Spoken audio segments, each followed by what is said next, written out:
Hola amigos, ¿cómo están? Esta vez hemos viajado nuevamente a Santiago para conocer uno de los museos más interesantes para los que somos aeromodelistas. Obviamente, toda persona que le gusta el tema de la aviación necesariamente termina conociendo bastante de lo que es la historia aeronáutica de su país, en este caso la historia aeronáutica chilena. Y para eso nos hemos trasladado acá a esta noble institución que ya lleva muchos años difundiendo la historia, para poder interiorizarnos un poco más de lo que es la mística del vuelo y todas esas historias y todas esas anécdotas que lograron que nuestro mundo aéreo fuera creciendo cada vez más. Así que acompáñenos a esta interesante visita. El Museo Nacional Aeronáutico y del Espacio fue creado en un primer momento como Museo de Aviación, el día 13 de julio de 1944, bajo el gobierno del presidente de la República, don Juan Antonio Ríos Morales. El Museo de Aviación comenzó sus actividades en una antigua casona en calle Catedral 2092 y luego de ocupar otras instalaciones pertenecientes a la Dirección de Aeronáutica y el Museo Histórico Nacional, se traslada en 1968 al Pabellón París, en la Quinta Normal, actual sede del Artequín, donde permanecería por más de 23 años desarrollando su carácter de histórico y tecnológico, al incluir en su muestra objetos pertenecientes a los pioneros de la aviación chilena. El 9 de marzo de 1992, el actual edificio del museo fue inaugurado por el entonces presidente Patricio Elwin, en los terrenos del ya histórico Aeródromo de los Cerrillos. Años más tarde, el presidente Eduardo Frei Ruiz-Tagle firmó el Decreto Supremo número 800 de 1995, con el que se le reconoció el carácter de nacional y obtuvo su actual nombre, Museo Nacional Aeronáutico y del Espacio. Dependiente de la Dirección General de Aeronáutica Civil, constituye un organismo oficial del Estado, de carácter nacional, y abarca el total de la actividad aeronáutica comercial, privada y deportiva del país. El Museo Nacional Aeronáutico y del Espacio es una institución permanente sin fines de lucro. Abierto al público desde los días martes a domingo, su misión es adquirir y conservar aquellos testimonios del pasado de la aeronáutica nacional para su rescate, preservación y difusión, los cuales son exhibidos por medio de distintas exposiciones temáticas, tanto en sus programas de exhibición como en la muestra permanente. Abarca prácticamente todos los inicios y progresos de la aviación y vuelo espacial, tanto mundial, pero muy especialmente la nacional. En sus salones, con un estilo de hangar, podemos encontrar aviones de todas las épocas y los artefactos que se usaron en las grandes epopeyas aéreas del pasado. Ahora vamos a hacer un recorrido desde los inicios de la historia universal del vuelo hasta los más grandes logros nacionales.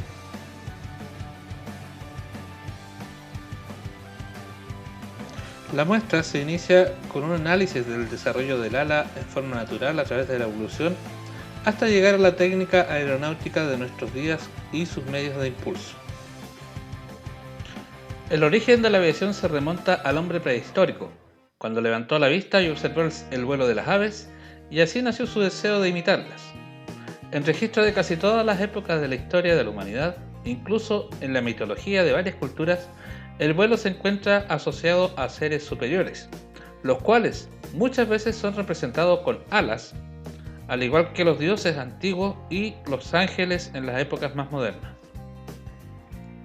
En las distintas culturas latinoamericanas, también la imagen del vuelo estuvo representada en los dioses, como algo divino e inalcanzable. Tal tenemos el caso de diversas esculturas del tipo maya, la famosa escultura de Palenque, y en el caso chileno, la famosa leyenda del Manutara y sus representaciones artísticas.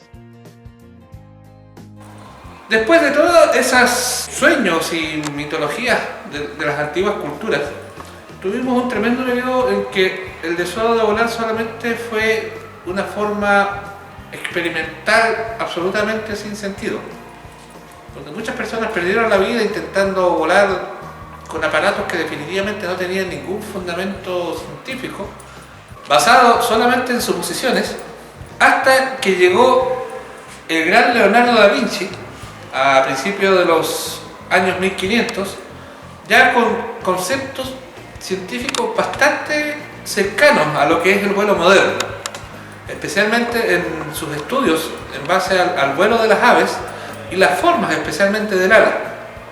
Por lo tanto, hay muchos inventos que Leonardo da Vinci vislumbró de una forma más o menos somera, de una forma bastante primitiva, que actualmente están siendo aparatos funcionales.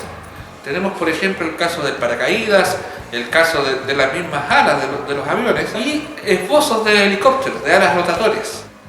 Este concepto de Leonardo da Vinci que tenemos acá es bastante interesante porque él ya vislumbraba más o menos lo que era el concepto de ala rotatoria, en el caso del tornillo aéreo. El tornillo aéreo es la representación gráfica de lo que hace una hélice moderna.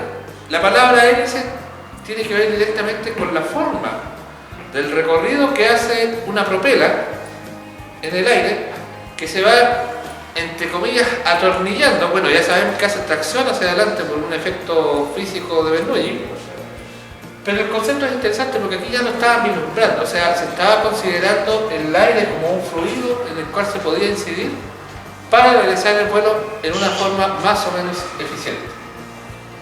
El tornillo de Da Vinci está considerado como el concepto primario de lo que es el ala rotatoria para el vuelo estacionario, en el caso de los helicópteros.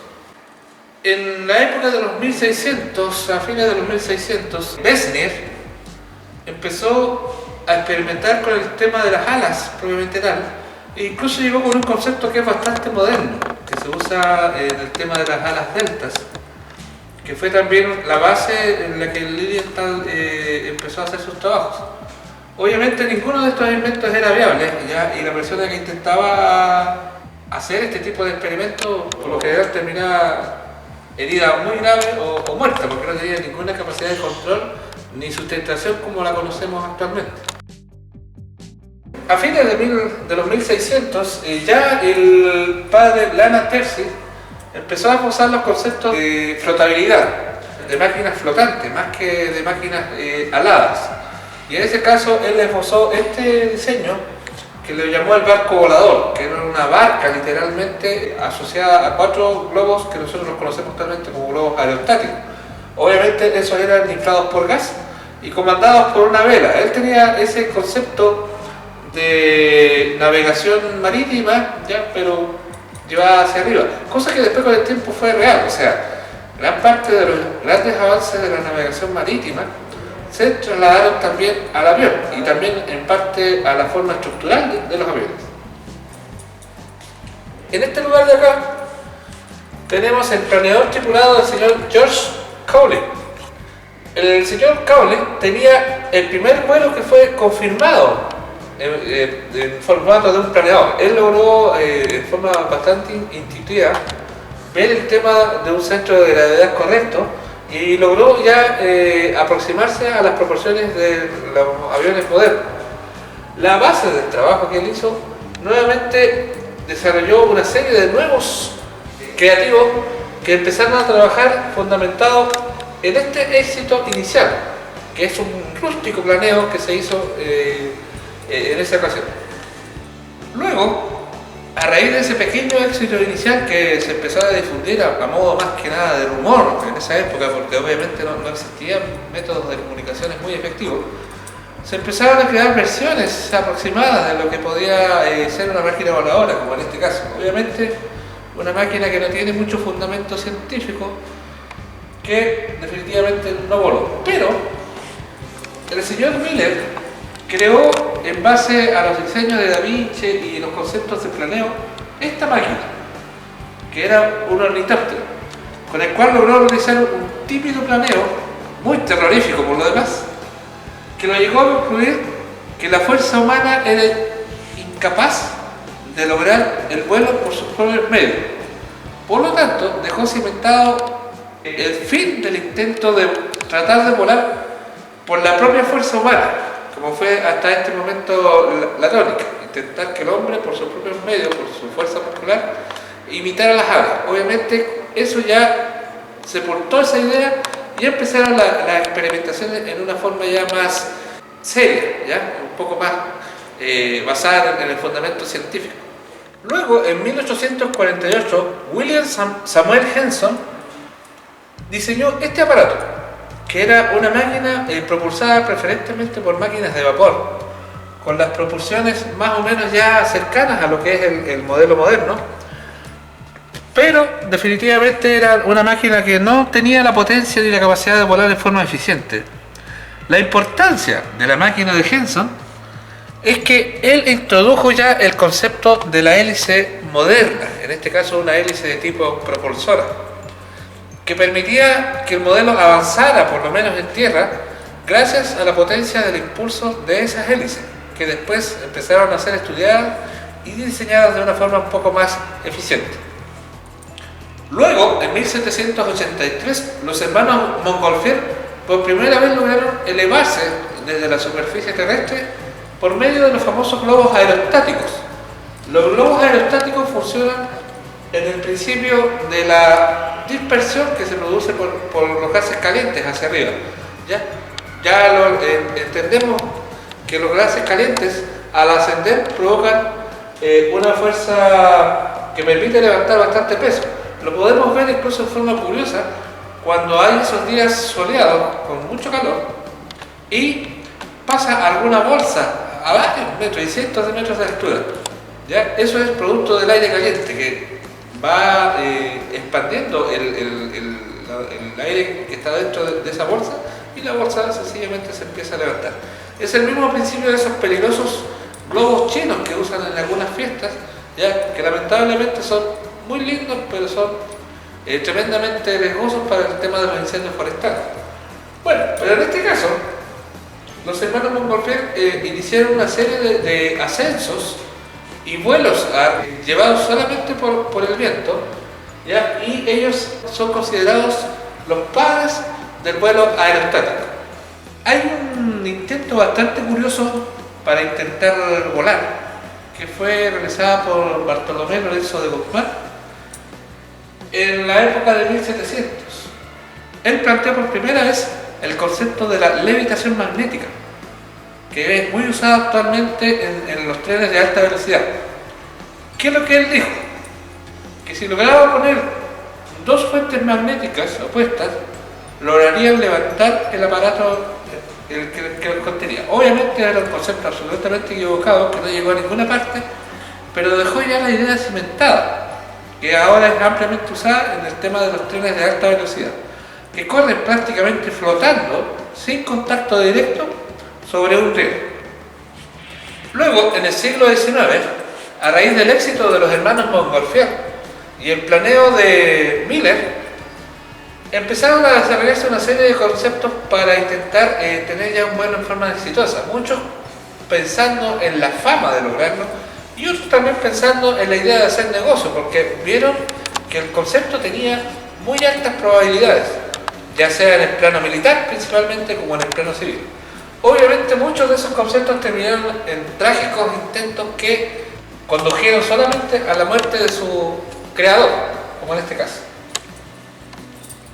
Luego, un francés de apellido Vuitton logró dar con el concepto del autogiro. El autogiro es una tecnología que usa una combinación de hélice tractora delantera, tal cual como en un avión, con hélices rotatorias sobre él, de tal forma que la hélice tractora empieza a hacer avanzar el modelo y la hélice que está sobre la estructura empieza a girar, producto del impulso aerodinámico. Y en ese punto el modelo debería levantarse. Obviamente, él no tenía la potencia suficiente en sus máquinas primitivas y no logró hacer que ese concepto funcionara. Cosa que ocurrió después con un español de apellido de la Sierra, que lo vamos a ver más adelante. Y luego tenemos al auténtico padre del concepto de aviación moderno, que era Otto Lilienthal. Este alemán lo que hacía era, usando el método científico, construir modelos que estaban muy bien balanceados y diseñados. Él entendió perfectamente el concepto de centro de gravedad y perfil alar. Y los trabajos que hizo Otto Lilienthal, lanzándose desde una ladera para ir haciendo distintas pruebas, lograron dar ya con el tema específico de los pesos y las proporciones, y especialmente con el tema de que el centro de gravedad era vital para un modelo. El caso es que Lilienthal utilizaba el concepto de desplazamiento del centro de gravedad usando su propio cuerpo, que es el mismo concepto que usan las alas delta modernas. Eso quiere decir que él se ponía en una estructura dentro de sus planeadores y él movía el cuerpo hacia un lado y hacia otro, y con eso lograba de que su modelo subiera o bajara. Esos inventos resultaron muy exitosos al punto que fueron la base para que Langley o los hermanos Wright lograran ya definitivamente el éxito en el vuelo moderno. Lamentablemente, Otto Lilienthal no pudo continuar sus revolucionarios experimentos a raíz de una muerte trágica que tuvo justamente probando uno de sus últimos modelos. De todo ese trabajo que hizo Otto Lilienthal, Samuel Langley creó este modelo en base a un proyecto que estaba desarrollando para el ejército norteamericano. El aparato efectivamente voló, y voló unos cuantos metros de forma controlada. El tema que no se le reconoce a él como el padre de la aviación moderna, debido a que su modelo voló menos de lo que voló los hermanos Wright. Aún así lo hizo en forma controlada, ¿ya? Y su modelo, como no pudo ser rescatado, no, porque cayó directamente al río, eso hizo que la gente lo ridiculizara, o sea, que lo tomara como otro intento frustrado más de volar. Pero el modelo efectivamente voló, y voló en forma controlada. Lamentablemente, como no sobrevivió al vuelo el modelo, ese logro no fue tan ampliamente publicitado como el de los hermanos Wright. A fines del siglo XIX y principios del siglo XX, tenemos a los famosos hermanos Wright que estaban tremendamente interesados en el trabajo de Lilienthal, al punto de que empezaron a haber una serie de correspondencias entre ellos, compartiendo información. Y la característica principal de los hermanos Wright era una especie de ambición que tenían ellos en lograr el vuelo y transformarlo en un tema comercial. Le pusieron tanto empeño y fundamentaron todo en el método científico de ensayo y de error, al punto que podríamos decir que son los primeros aeromodelistas modernos. Los aeromodelistas antiguos, tenemos obviamente a Otto Lilienthal, Da Vinci y cuantos más para atrás, que crearon estos modelos primero a pequeña escala para hacer sus pruebas, que después intentaron llevarlos al formato más grande. En el caso de los hermanos Wright, ellos tenían un taller de bicicletas y hicieron amplio uso de sus técnicas manuales para hacer modelos de escala de sus aparatos y fabricaron el primer túnel de viento para poder ellos intuir en una forma más o menos práctica cómo iban funcionando los distintos perfiles y el efecto de torsión que ellos provocaban sobre el ala para ir manteniendo el control. Y justamente ese sistema, el sistema de torsión de ala, fue el que le dio la estabilidad transversal al modelo para evitar de que cayera hacia un lado, que era la tendencia natural de los modelos a no ser bien compensados. Y ellos lograron afinar conceptos bastante interesantes, como el tema del centro de gravedad y obviamente el tema del comportamiento de los perfiles alares dentro de un flujo de aire. El trabajo de los hermanos Wright llegó directamente a esta conclusión, el famoso Flyer, que voló en las arenas de Kitty Hawk allá en diciembre de 1913. ¿Cuál es el éxito de ellos? Que lograron volar una cantidad pequeña de decenas de metros, pero en forma absolutamente controlada. Ellos lograban de que el modelo sostuviera la trayectoria en base al desplazamiento que hacían del centro de gravedad del cuerpo del piloto. Como lo vemos ahí, él está acostado sobre una superficie y donde movía su cuerpo para poder ir haciendo la torsión del ala, y con una manilla iba controlando el movimiento del canal adelante, y al mismo tiempo también iba controlando lo que era el timón detrás. Afortunadamente, dentro de las investigaciones que ellos hicieron, lograron dar con el concepto del canard, que significa pato, que le permitió una estabilidad mucho mayor en su primer vuelo. Si ellos hubiesen practicado con el concepto moderno de los aviones, sin tener bastante afinado lo que era el centro de gravedad, lo más probable es que no hubiesen tenido el éxito rotundo que tuvieron en ese momento. Por eso el concepto de canard fue después ampliamente usado durante las primeras épocas del vuelo ya controlado por humanos.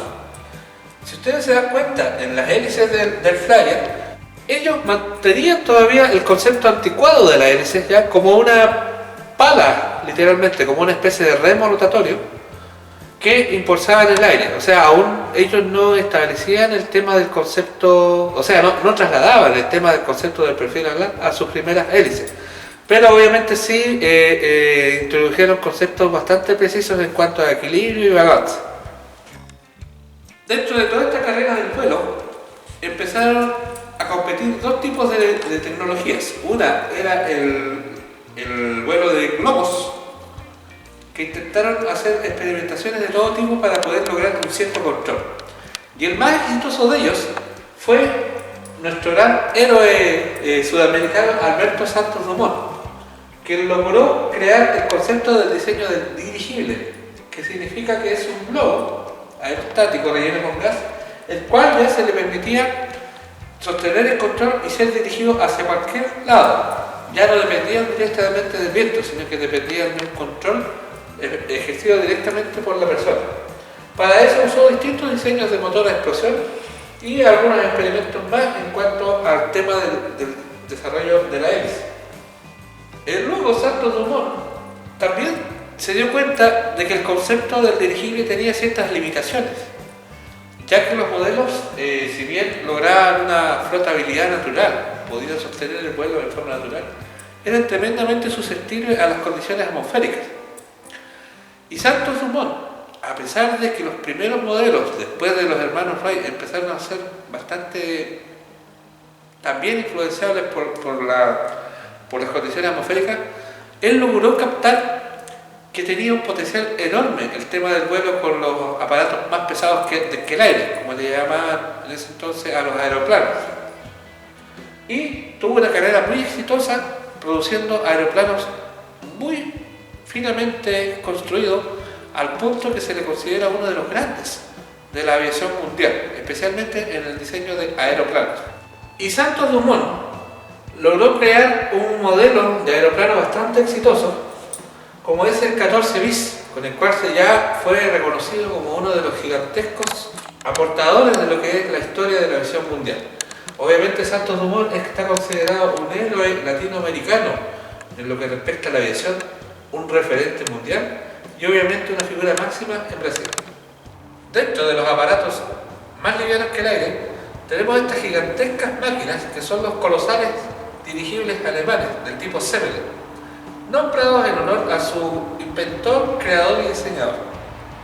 Estos aparatos tenían una longitud desde punta a cola de aproximadamente 240-250 metros, 242 metros, como en el caso específico del Hindenburg, considerado uno de los más grandes que se construyeron. Estos aparatos eran verdaderos barcos voladores. Es como si nosotros viésemos uno de esos barcos que atracan en Valparaíso pasar por nuestras cabezas. Imagínense el tamaño, son 242 metros de máquina, 2 canchas de fútbol volando encima de uno. Estos aparatos se usaron mucho para el tema de transporte de pasajeros entre Europa y Estados Unidos antes del primer vuelo de Lindbergh. Ahora, estos aparatos se dejaron de usar por dos razones. Una, que eran bastante susceptibles a las condiciones atmosféricas, y lo otro era que eran muy peligrosos, ya que especialmente los dirigibles alemanes estaban rellenos de hidrógeno, que es un gas tremendamente inflamable. Lamentablemente, los dirigibles de helio no podían ser tan grandes como los famosos zeppelines alemanes, debido a que el helio tiene una capacidad de levante un poco inferior al hidrógeno y por lo tanto tenía limitaciones estructurales bastante importantes. Entonces los alemanes extendieron esta tecnología basada en el hidrógeno en estos tremendos colosos, pero lamentablemente su peligrosidad, debido a que estaban rellenos con ese inflamable gas, hicieron que ya definitivamente desaparecieran en ese desastroso incendio allá en Nueva York por los años 30. Habiendo sido el primer vuelo controlado por un humano en diciembre de 1903 por parte de los hermanos Wright, en 1910, nótese, en 1910, o sea, apenas menos de una década después de los hermanos Wright, se logró hacer el primer vuelo en Chile de un avión. Lo realizaban los hermanos Copeta, allá en el sector de Ñuñoa, que se conocía en ese entonces como la Chacra de Valparaíso. Actualmente hay un monolito en ese sitio que conmemora ese importantísimo hecho histórico de la aviación nacional. Los hermanos Copeta compraron este Voisin en Francia a modo de curiosidad, pero intentaron enmarcar el hecho de hacer el primer vuelo dentro de las celebraciones del primer centenario de la independencia de Chile. Hicieron este primer vuelo de prueba y después hicieron algunos más, pero lamentablemente rompieron el avión y no pudieron hacer el vuelo inaugural oficial durante las celebraciones del 18 de septiembre de 1910. Por lo tanto, quedó estipulado que el 21 de agosto de 1910 es el inicio de la aviación acá en Chile. Luego de los primeros éxitos de los vuelos iniciados acá en Chile, se inició una especie de fiebre constructiva. Todo el mundo quería construir sus propios aviones, y uno de los ingenieros más destacados en ello fue don José Luis Sánchez Besa, quien creó justamente este avión, ¿ya? Que es un Sánchez Besa diseñado y construido íntegramente acá en Chile.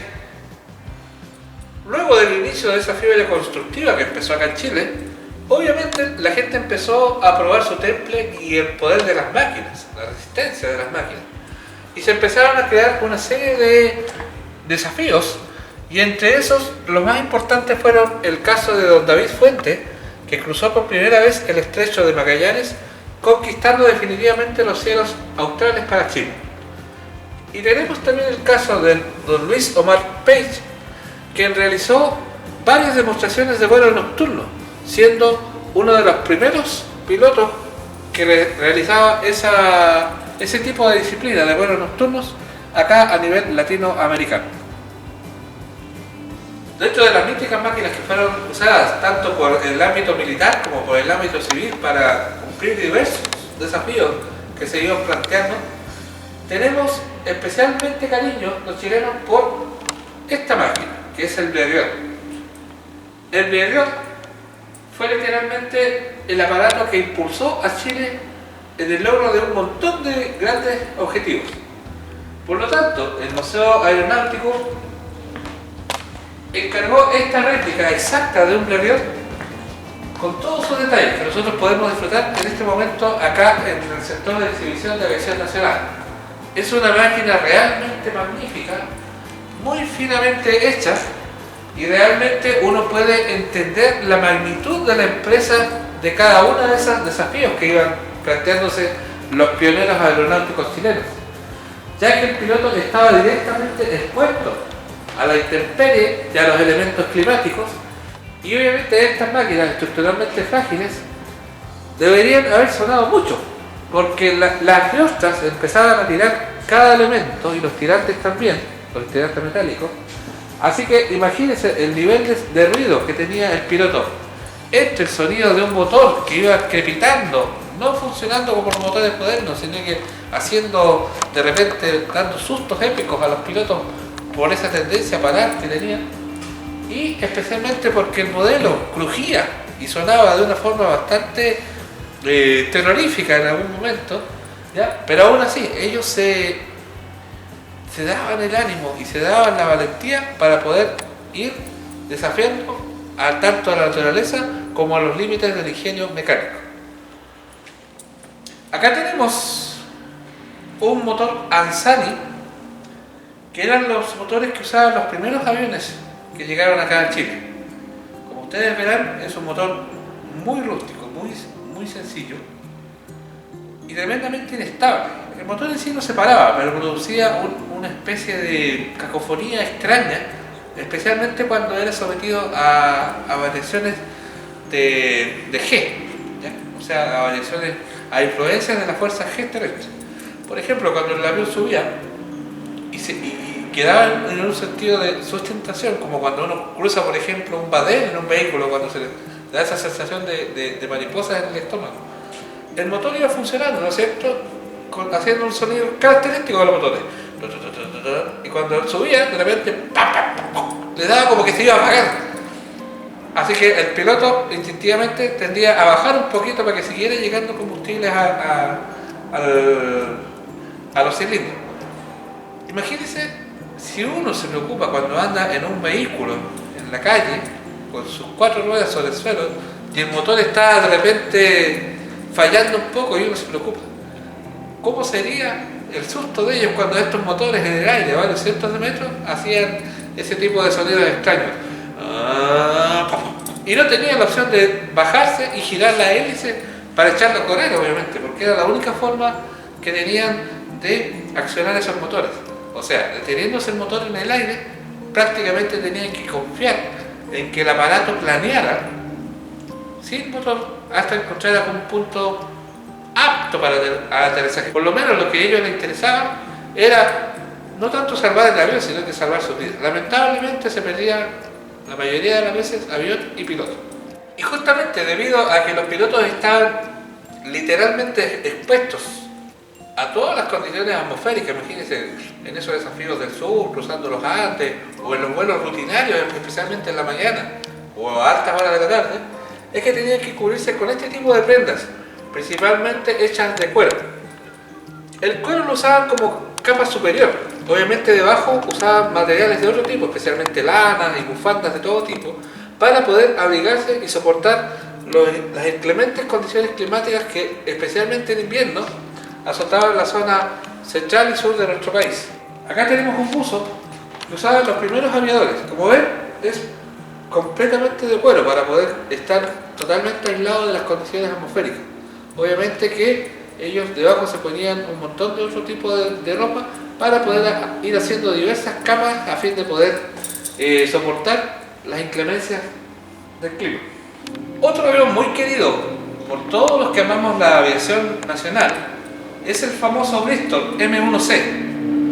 Este aparato obviamente ya presentaba un motor mucho más confiable y tenía una estructura ya más robusta, muy distinto a lo que era el inicial anterior. Acá tenemos un tremendo motor ya multicilindro en estrella, del tipo rotatorio, y estos motores lograron para Chile unos tremendos hitos. Otro de los hitos importantes a nivel latinoamericano fue el cruce de la cordillera de los Andes por parte del teniente del ejército argentino, don Luis Candelaria. Él hizo este cruce el 13 de abril de 1918, pero lo hizo por la parte más baja de la cordillera. Está considerado así el primer cruce de los Andes, pero tenemos 2 chilenos que se destacaron por cruzar los Andes por la parte más alta y más peligrosa. Tenemos el gigantesco hito realizado por el teniente Dagoberto Godoy, quien el 12 de diciembre de 1918 logra cruzar los Andes, despegando desde la base aérea El Bosque, cruzando la cordillera por la parte más alta y aterrizando en las cercanías de Mendoza. El segundo hito, que tiene que ver con el cruce de las cordilleras de los Andes, consistió en despegar desde acá de Chile, aterrizar en Argentina y luego inmediatamente volver hacia nuestro país. Y ese hito fue logrado el 5 de abril de 1919 por el teniente Armando Cortines. Por lo tanto, Chile a esa altura se había transformado en el primer país que cruzó los Andes por la parte más alta, tanto una primera vez como de ida y vuelta. Dentro de los personajes importantísimos que ha tenido nuestra historia de la aviación nacional, tenemos al comandante Arturo Merino Benítez. Él fue un visionario de muy alto grado, en el sentido que logró comprender cuál era la importancia de la aviación a nivel nacional. Fue impulsor de muchas iniciativas, entre esas el correo aéreo, la primera línea aérea nacional, gestor de distintos hitos históricos que se desarrollaron en Chile, y en realidad se podría decir que es prácticamente el padre literal de todo lo que es el sistema moderno de la aviación nacional. Es tan así que el principal aeropuerto de nuestro país tiene su nombre, Comodoro Arturo Merino Benítez. Es un personaje que influenció la historia tanto nacional como a nivel latinoamericano y mundial. Es muy reconocido. Por lo tanto, no podemos dejar de mencionarlo y rendirle nuestro homenaje como aeromodelistas en este recorrido que estamos haciendo en nuestro principal museo aeronáutico del país. El Museo Nacional Aeronáutico y del Espacio tiene, además de sus amplios salones, una importantísima muestra de aviones de todas las épocas. En ellos podemos encontrar elementos tan queridos como este Sikorsky, que fue el primer avión que voló en la Antártida. También posee reliquias y elementos de exposición que nos permiten conocer la vida de personajes tan importantes como Margot Duval, o aviones tan conocidos como los Pitts, que fueron los primeros aviones usados por la escuadrilla de acrobacia Halcones, o el Pillán, uno de los aviones fabricados en Chile. También tenemos la opción de conocer muy de cerca y palpar lo que son maravillas tan antiguas como esta, una réplica de un biplano, como también dioramas que representan momentos especiales e históricos de nuestra historia aeronáutica, como son, por ejemplo, las actividades de los hermanos Copeta.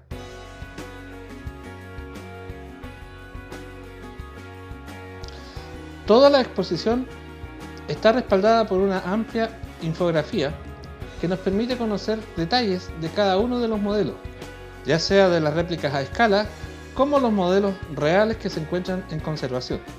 También tenemos desplegado permanentemente algún tipo de exposición que nos permite conocer algo más acerca de diversas facetas de lo que es la aeronáutica nacional, así como distintos aviones históricos de diversos países que se encuentran dentro del salón, así como los amplios patios que están alrededor del edificio principal, donde podemos encontrar reactores, helicópteros y un sinfín de otros modelos. Bueno, nuestro museo aeronáutico es Museo Nacional Aeronáutico y del Espacio, y una de sus salas bastante impresionantes que tiene es el museo justamente dedicado a lo que es el desarrollo de la tecnología espacial, desde sus inicios hasta los últimos hitos tanto mundiales como chilenos. La sala es tremendamente interesante, pero no se las voy a mostrar en esta ocasión, debido a que es una sorpresa que ustedes mismos tienen que descubrir cuando vengan a visitar este importantísimo museo que tenemos acá en Chile. Se lo recomiendo de todo corazón, que lo van a pasar muy bien y realmente van a aprender un montón respecto a lo que es el mundo de la aviación y el mundo del vuelo en general, más todo lo que implica la historia y tecnología espacial. Así que les dejo esa invitación para cuando ustedes vengan a Santiago, dense un tiempo a recorrer todas las salas de este museo, especialmente esta. ¿Qué es lo que piensas tú respecto a que los padres traigan sus hijos a disfrutar de estos modelos? Bueno, te lo planteo de la siguiente forma. A pesar de que nosotros estamos bastante adultos, yo ya, como me molestan mis compañeros de hobby, Tatita. No dejamos de ser niños. Nosotros no dejamos de ser niños. Yo creo que el 100% de los aeromodelistas somos unos niños. Seguimos con el espíritu de cuando éramos niños. Si gozamos tanto al venir a este museo, lo disfrutamos, cuanto más un niño en este momento. Así, yo creo que es el mejor paseo que le pueden dar en vez de un mall, en vez de los juegos electrónicos o quedarse en la casa jugando con los PlayStation. Una maravilla. Aquí tienes un día pagado. Sí, y es gratuito, imagínate. Es gratuito, están en contacto con la historia, con la tecnología. ¿Y cuánto aprendes? Claro. Hoy día en la mañana me dediqué bastante a observar la reacción de los niños porque justamente llegué cuando habían varios cursos grupos escolares. Y realmente fue fantástico ver la reacción inicial, prácticamente la desesperación de los niños por estar ante esto. Debe ser como un shock fantasioso, imaginativo, enorme, o sea, algo que los puede incluso marcar y definir lo que quieren hacer a futuro. Eso justamente pensaba yo. Más de uno de los que visita acá pueden llegar a definirse futuro por esta visita. Una buena profesión, tanto como piloto, como mecánico, como constructor, como ingeniero. Aquí está todo: ingeniería, diseño, maquetismo.